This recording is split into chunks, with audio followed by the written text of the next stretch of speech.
Hello friends, આજે આપણે બનાવીશું આવાકાડો ટોસ્ટ માટેની આપણે ચટણી બનાવીશું.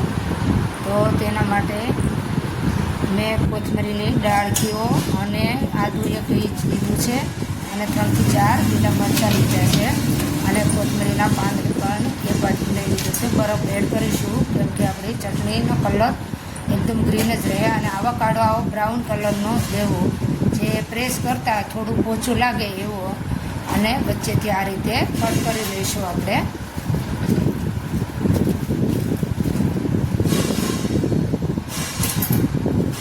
જો આવી રીતે ઇઝીલી કટ થઈ જાય છે અને તેનું બીજ પણ વચ્ચેથી હટાવી લઈશું આપણે.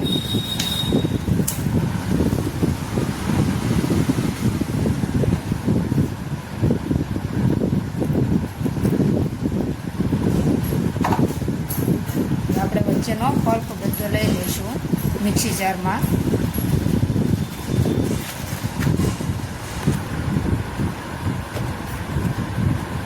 બંને પીસમાંથી આપણે પલ્પ ચમચી વડે કાઢી લઈશું.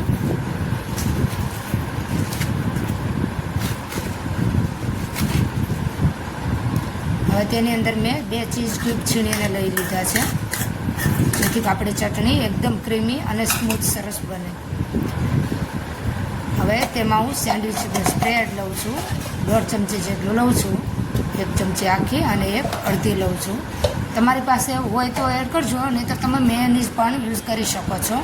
અને હું ફ્રેશ ક્રીમ લઉં છું અમૂલનું. જો તમારી પાસે ના હોય તો તમે દૂધની મલાઈ પણ લઈ શકો છો. હવે 1 ચમચી હું દહીં લઉં છું, એકદમ મોળું દહીં છે. લીંબુ પણ 1 ચમચી એડ કરી શકાય. હવે સ્વાદ અનુસાર આપણે મીઠું લઈશું અને 1/2 ચમચી હું મરી પાવડર લઈશું. એ આપણે મિક્સી જારમાં મિક્સ કરી લઈશું. આપણે ચટણી જો બનીને આપણી રેડી થઈ ગઈ છે. એક આપણે બાઉલમાં લઈ લઈશું. હવે તેની ઉપર આપણે ચીલી ફ્લેક્સ એડ કરીશું થોડાક,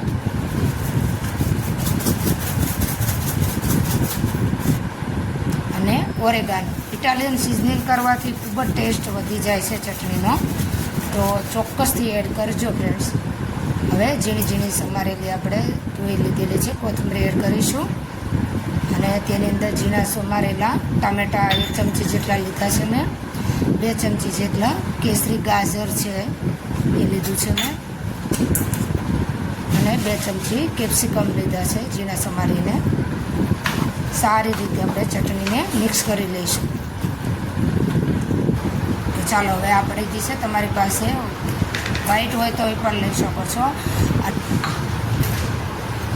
આપણે બ્રેડ ઉપર આ રીતે સ્પ્રેડ કરી દઈશું.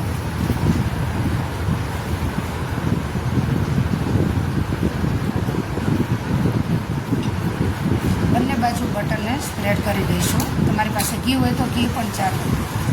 હવે મારી પાસે બજાજનું આ સેન્ડવિચ મેકર છે, જે ટોસ્ટ મેકર છે,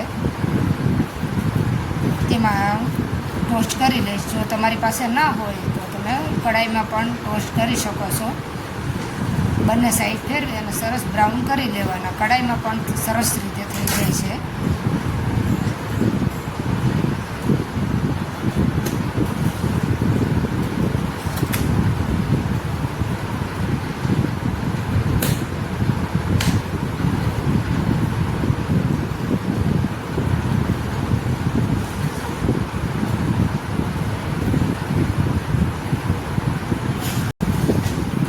આપણા ટોસ્ટ જો બનીને ખૂબ જ સરસ રેડી થઈ ગયા છે, એકદમ બ્રાઉન અને એકદમ ક્રન્ચી.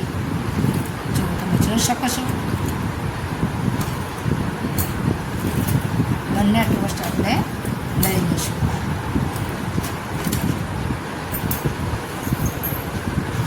હવે આપણે ચટણી ઉપરથી સ્પ્રેડ કરીશું. જે આવાકાડો ચટણી બનાવીને રેડી કરી હતી આપણે, એ ટોસ્ટ ઉપર સ્પ્રેડ કરી દઈશું.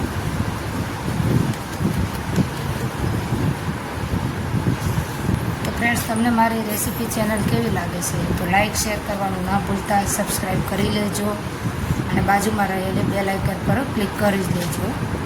તાકે તમને મારી અવનવી રેસીપી વિડીયોની નોટિફિકેશન સૌથી પહેલાં મળી રહે. હવે આપણા બંને ટોસ્ટ ચટણી લગાવીને રેડી કરી લીધા છે. પીઝા કટરથી આપણે હું ટ્રાયંગલ શેપ આપીને કટ કરી રહીશું. તમે સ્ક્વેર શેપ પણ આપી શકો છો કટ કરીને.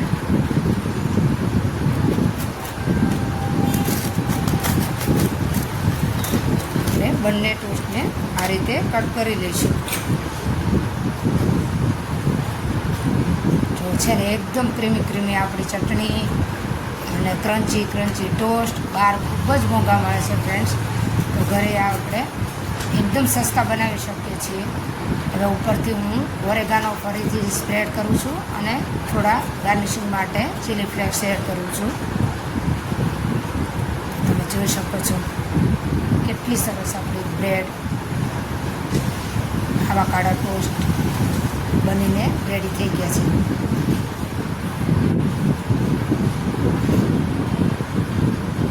ચેનલમાં નવા હો તો ચેનલને સબસ્ક્રાઈબ કરવાનું ના